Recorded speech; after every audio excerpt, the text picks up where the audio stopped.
down to 7 seconds. You can see the time. Wittenberg. Oh, it's a long ways. North Carolina State has not won a national title since 1983, an ACC title since 1987, or a regular season title since 1989.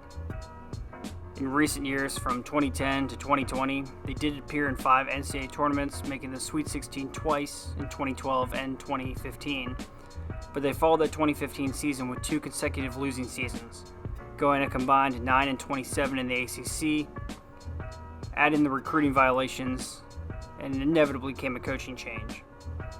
In 2017, in came Kevin Keatts. In his first year, Kevin Keatts became the first NC State coach since the 1918-1919 season to beat Duke, UNC, and Wake Forest on his first try.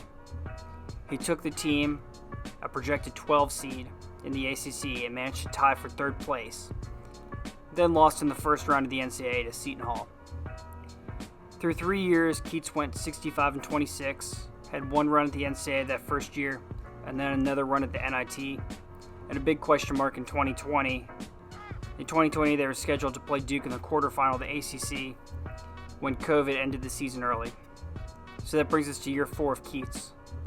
The class of 2020 started out with great hope. At one point, this class was ranked the top 5 class in the nation. Now with the 23 season over, not one member of that 2020 class remains on the team, and all that's to show for it is a first-round exit from the NCAA this year. What happened? The first player we'll talk about in this 2020 class was Josh Hall, a 6'9", 190-pound small forward. Josh was a 4-star to 5-star prospect, ranked 31st nationally, 5th best small forward, and 2nd best player in North Carolina. He had a lot of big-name offers, but North Carolina State was trying to sign Josh Hall's good friend and teammate Shaquille Moore also. So on November 19, 2019, he committed to play for NC State. But a lot changed in the world between then and the summer of 2020. I mean, you know, right? 1 year after a former 5-star recruit, Jalen LeCue, decommitted from North Carolina State to go pro, Josh Hall did the same thing.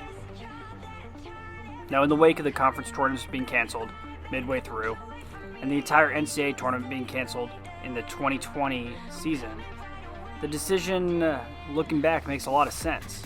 I mean, the NBA ended up finding a way to do what the NCAA didn't. They made a bubble and finished the season. Josh's dad was quoted saying, "Let's say we did end up going to state, and they say that there won't be a season. That's a whole year wasted, that we won't be able to train, that we wouldn't even know what that process would be like." It's got to help that he saw LeCue go undrafted in 2019, but sign a 3-year, $4 million contract with the Phoenix Suns, with more than $2 million of that money guaranteed. On April 30th, 2020, Hall decommitted from NC State. He would declare for the NBA draft. Hall went undrafted in the 2020 draft, but signed a 2-way contract with the Oklahoma City Thunder. With Hall gone, the class would drop to the 27th best class, far from the number 5 it was once projected to be. Now, as of February 2023, Josh Hall is out of the league and playing for the Cape Town Tigers of the Basketball Africa League. Shaquille Moore came out of the same high school as Hall as a 4-star prospect. The 6'1" guard weighing 185 pounds. He was the number 129th recruit in the nation, 24th best point guard, and 4th best player in North Carolina. In the 2021 season, Moore played in 25 games, starting in 2 of these. He averaged 18 minutes per game, 6.8 points, 1.7 assists, and 1.4 steals. Moore is a great on-ball defender with a few breakout games, including against UNC. NC State went 14-11 his first year and lost in the quarterfinals of the NIT.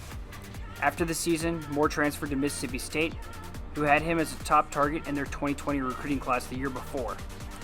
Moore said, "In my last situation, I was not able to be myself. I wasn't able to be their guy. So it feels great to come into Mississippi State with the expectations they have and play the type of role I like to play. I will be able to lead and fill the void at the point guard spot." So it's clear he was looking to be a starter and take the helm as a leader of a program. Moore said there was a connection there already. Once I went to the portal, obviously we were able to reconnect and talk more. And over the past few weeks, me and Coach Howland built a strong connection after I got in the transfer portal. So that prior connection from his high school recruiting played a huge role in his choice. At Mississippi State, he instantly became a starter. A midseason slump did cost him his starting spot, which combined with Mississippi State changing coaches at the end of the season, probably is the reason he entered the transfer portal again. Although this time he did remove his name and stay at Mississippi State. In the 22-23 season, Moore played 32 games, starting 15 of them. He averaged 9.8 points and 2.3 assists per game. Mississippi State was a bubble team in 2023, losing a play-in game to Pitt, but so far it looks like he'll be playing there again next season. Cam Hayes, another four-star prospect, was the 73rd best player in the nation, 13th best point guard, and 3rd best player in North Carolina. A little bigger than Moore, Hayes came in at 6'3", 175 pounds. As a freshman, Hayes appeared in 23 games, starting 14. He averaged 7.8 points and 3.1 assists a game. Hayes' sophomore year, he started 13 games, averaging 7 points per game. In 2 years at NC State, the team went 25-32 and made the NIT one time, with no postseason the second year. After this season, Hayes transferred to LSU. At the time of transfer back into Pac said, Hayes went through a major sophomore slump that eventually cost him all of his confidence, and playing time could have been a problem for him as well. It was a disappointing year after the promise that he showed as a freshman, and he's definitely a better player than he showed in 2022. But at some point it becomes difficult for anybody to turn around a rough season.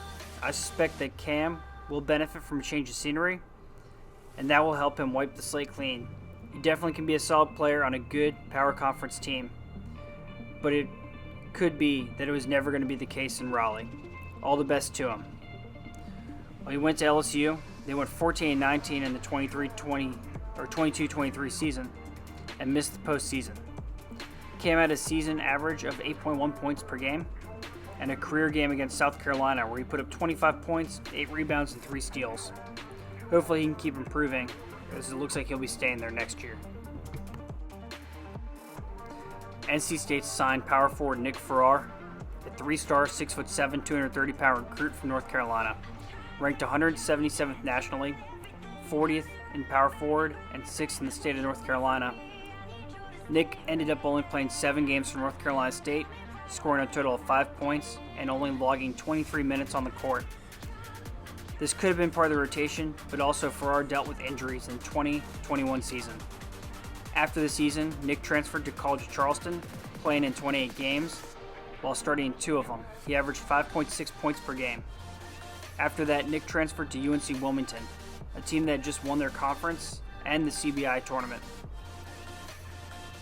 There, Nick played in 32 games. He didn't start any, but he averaged his most minutes per game at 10.7 and points at 5.8. For a guy that was buried on the depth chart and injured at NC State, he went and found some minutes. It took him 2 transfers to find his spot, but he landed in his home state in the end. In 22-23 season at UNC Wilmington, the team went 25-10 and made it to their conference title game, where they fell 63-48 to College of Charleston, missing the big dance. The team looks to be a contender in the CAA for the 23-24 season, though, so maybe Nick will finally make the March Madness dance for the first time.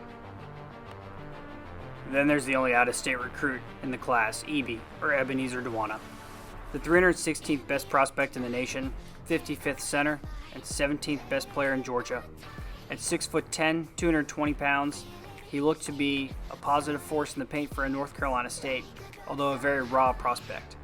His freshman year, EB played in 9 games, averaging 5.3 minutes, 0.6 points, and 0.9 rebounds per game. Due to injury for Manny Bates, EB's number was called his sophomore year. Going into his sophomore year, he played 31 games, starting 27 of these. After averaging 24.5 minutes a game, 4.1 points, and 4.1 rebounds, also adding 54 blocks on the season, he looked to see that role diminish in 2023. North Carolina State added DJ Burns, Jack Clark, and Dusan Mahorcic. There's also Ernest Ross and Greg Gant. It started getting pretty crowded for minutes. In his junior year, EB played on 30 games, only starting 3 this time though, but his minutes dropped to an average of 11. He went on to average 1.7 points per game and 1.9 rebounds, adding 26 blocks in the season.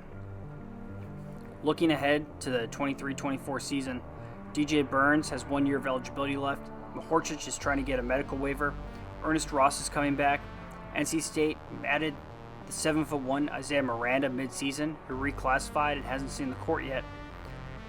Much like Nick Farrar, if EB wants to get more minutes, he needs to look elsewhere for the 23-24 season and enter the transfer portal. Dewana is the only player from the 2020 class to make it to the NCAA tournament with NC State, even it was for a first-round exit. The team went 23-11. State was absolutely demolished by Clemson in the quarterfinals of the ACC tournament, 80-54, and knocked out in the first round by Creighton, 72-63. I commend EB for coming back for 1 more year. He was a really raw player when he started at NC State, and he stepped up into the role and grew into it as needed when Manny Bates and Jusam Mahorcic went out for their season-ending injuries. It was great to see him stay, even though his minutes were getting tight, but it makes total sense he's moving on. I wish him the best. The final piece of the recruiting class was Jalen Gibson, a 6'11", 200-pound recruit from North Carolina. The 345th recruit nationally, 72nd rated power forward, 14th best player in the state. His freshman year, Gibson came off the bench for 17 games where he averaged 4.7 minutes, 0.8 points, and 0.9 rebounds. He increased his role as sophomore year, playing 29 games, starting in 4. He averaged 2.7 points and 2.7 rebounds. At the end of the season, he hit the portal. He found a home at Winston-Salem State University, where he started all 22 games he played.